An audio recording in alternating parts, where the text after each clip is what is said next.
In the opening scene, we are introduced to a martial arts expert and assassin named Thunderleg. For his entire life, Thunderleg has trained to be the best fighter in the world. He is known for his signature technique called Devil's Kick, a swift and deadly kicking style that can defeat even the best opponents. One day, he receives a letter from a client who wants him to kill a prominent kung fu master named Wei. He is also paid a hefty sum of money for his services. Not wasting much time, Thunder goes to Wei and challenges him to a fight. Wei offers him double the amount of money for his life, but Thunder refuses. Even though he is a fugitive, he is a man of high principles when it comes to his work. The fight starts, and a master like Wei is proven weak in front of Thunder. He shows amazing footwork and defeats the opponent in a matter of minutes. In the following scene, we are taken to the best martial arts training center in the town. It is run by a master named Wong and his disciple professor, Kai. The trainees are scared of Wong, but none of them fear Kai. The most notorious one of all the trainees is Wong's own son, Freddy. He teases Kai and laughs at the others at his misery. When Kai realizes what is going on, he calls out Freddy for being a spoiled brat and taking advantage of his father's position and having a white-ass name. They decide to settle the conflict with a fight. Kai loses because even though he is a professor, he is not half as good as Freddy. The man has a natural talent in martial arts and is only lacking proper discipline. Later that day, Freddy is with his friends in the market, planning to prank people as they usually do. He uses an eel to scare a girl and make her jump on him. However, he is caught by the girl's mother. She is also a master in kung fu and is better than any opponents Freddy has faced. He is taught a lesson before he registers he cannot win against her and flees. Luck is not in Freddy's favor that day because on the way back home, he sees a guy named Jerry. He is troubling a poor seller by refusing to pay the right amount. Freddy stands against the bully and defeats him in a fight to make him pay the seller, and because he has an even whiter ass name than Freddy. Before leaving, he warns Jerry to stay out of his sight if he values his life. In the evening, he returns home and sees that the girl he pranked earlier and her mother are with his father. Freddy tries his best to ignore them, but his father calls him closer to introduce him to the guests. It turns out they are his aunt and cousin, who have come to visit them from a different city. They tell Master Wong about his son's shenanigans, getting Freddy in trouble. Just when he is about to be punished, they are interrupted by a landowner named Lee. He is Jerry's father and is furious at Freddy for beating up his son. Jerry is also brought in front of Master Wong, covered in bandages from all the injuries inflicted upon him. Lee doesn't want an apology, but wants Freddy to be punished for his crimes. Wong brings out a stick to hit Freddy, but is stopped by his aunt. She asks the victim's friends to punish Freddy in a way that they prefer. But they only get 10 hits on him and he cannot fight back in between the hits. One of Jerry's friends confidently comes forward, but fails to recognize that even if Freddy cannot counterattack, he can defend himself. His first few hits go to waste because Freddy is able to deflect each one of them. Eventually, the 10 attacks are over, and Freddy is still standing upright with no major injuries. When the opponent tries going for an extra attack, Freddy sends him flying with a single hit. Lee and his goons have to pick Jerry up and return home in embarrassment, but Master Wong's anger hasn't died down yet. Starting the next day, he makes Freddy go through a series of brutal punishments. He is made to squat with bowls on his head and shoulders for hours every day. Still, Freddy and his friends find several ways to cheat their way out of the punishment. Master Wong finds out about this and is fed up with his son's lack of discipline. Deciding to take a major step, he calls his brother, a legendary kung fu master named Sam. He is best known for the drunken style of kung fu and is unbeatable when drunk. Wong believes that under his care, even someone like Freddy will start taking life seriously. Until he arrives, Freddy is kept in the outhouse with a heavy pot hung on his neck as punishment. His friend rescues him and reveals that Master Sam is not a usual person.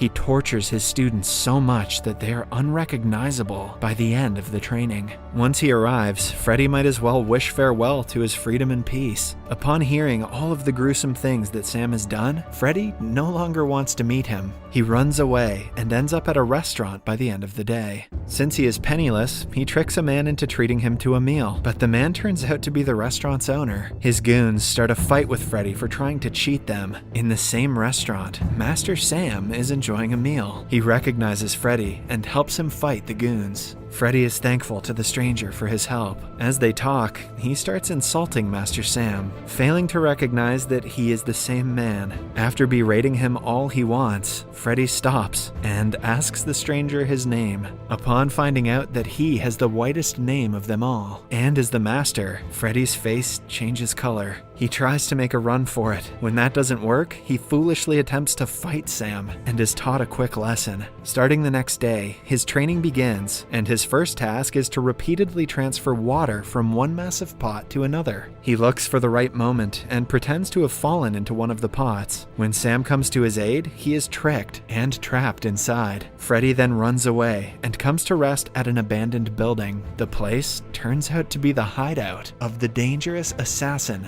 Thunderleg. He orders Freddy to go away, but unaware of the killer's identity, Freddy refuses. As a result, Thunderleg proceeds to beat up and humiliate him. He is about to kill him, but stops because killing a mere weakling like Freddy would harm his reputation. Freddy's life is saved, but he hasn't been more embarrassed in his entire life. The anger turns into the will to get revenge on Thunder, and for that, he has to train. In the following scene, he goes back to Sam, apologizing and begging him for his help. Sam takes him back, giving him the last chance to prove himself. The first step in training is to multiply his arm strength. This is done by Sam tying sticks to his hands and using him like a puppet. After training the entire day, Freddy has a hard time using chopsticks at dinner. He doubts if he can ever be as strong as Thunder, but as the days pass, he feels his arms gaining strength. The first quarter of the training ends when he can break walnuts with his bare fingers. Then, one day, the master and student go to a local betting zone to gamble. Sam is an experienced gambler with very sharp eyes. He wins every single round and makes a lot of money, much to the annoyance of his opponents. They are interrupted by a bald man who thinks he can defeat Sam. They put all their money on the last round, but the man cheats to win. Upon being proven a fraud, he panics and starts blaming Sam. Freddy challenges him to a fight, thinking it will be an easy win, but the bald man reveals he has been trained in skull-style kung fu and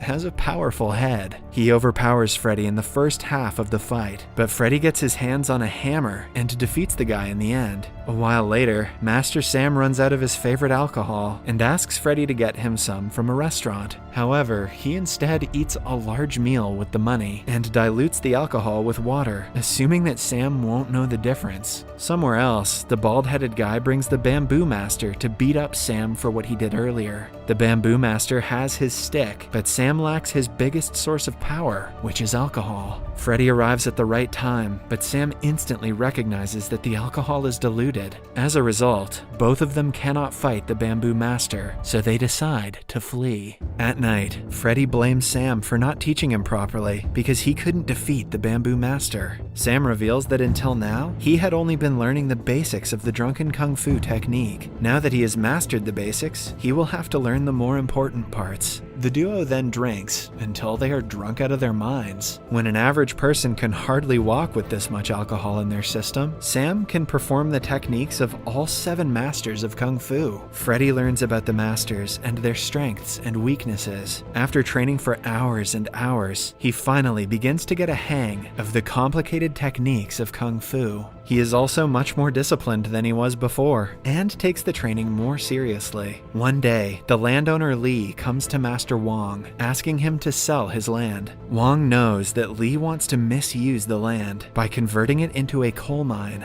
Lee even offers him 20% of the profit, but Wong kicks him out. In the following scene, Thunderleg receives a letter from a client. The sender is Lee, who wants him to murder Wong. Thunder takes on the task and gets ready to go to the city. Somewhere else, Freddy is walking home with alcohol when he comes across the Bamboo Master. He remembers how he and Sam were humiliated by the man and decides to take revenge. He provokes the man, urging him to make the first attack. The fight seems to be neutral until Freddy drinks alcohol. When he is drunk, no one can fight against him, not even the popular Bamboo Master. He defeats the man almost hilariously before stealing 2 large pots of his wine. However, on reaching home, he is shocked to see Sam is missing. He finds a letter where the master has thanked him for believing in his teachings. He says Freddy has learned everything there is to know about drunken kung fu. Hence, he has completed his task and is leaving. Back in the training center, a man runs to Wong in a panic and reveals that Lee and his people are taking over the land by force. An enraged Wong goes to teach them a lesson, but finds no one.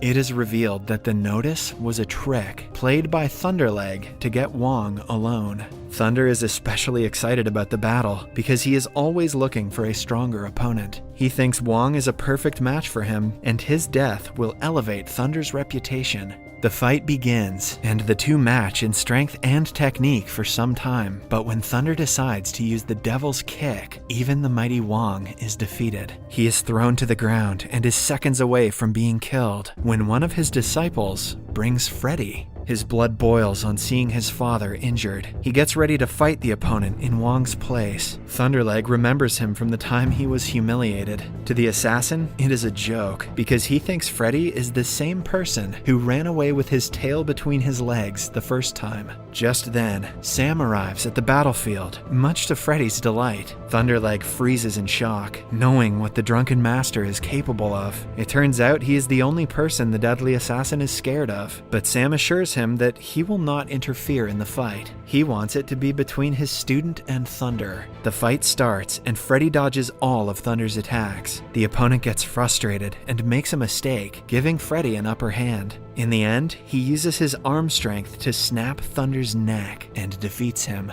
Lastly, Freddy stands as the victor, and his father is finally proud of him. Subscribe for more videos like this, turn on notifications, and leave a like to help the channel out. Thank you for watching.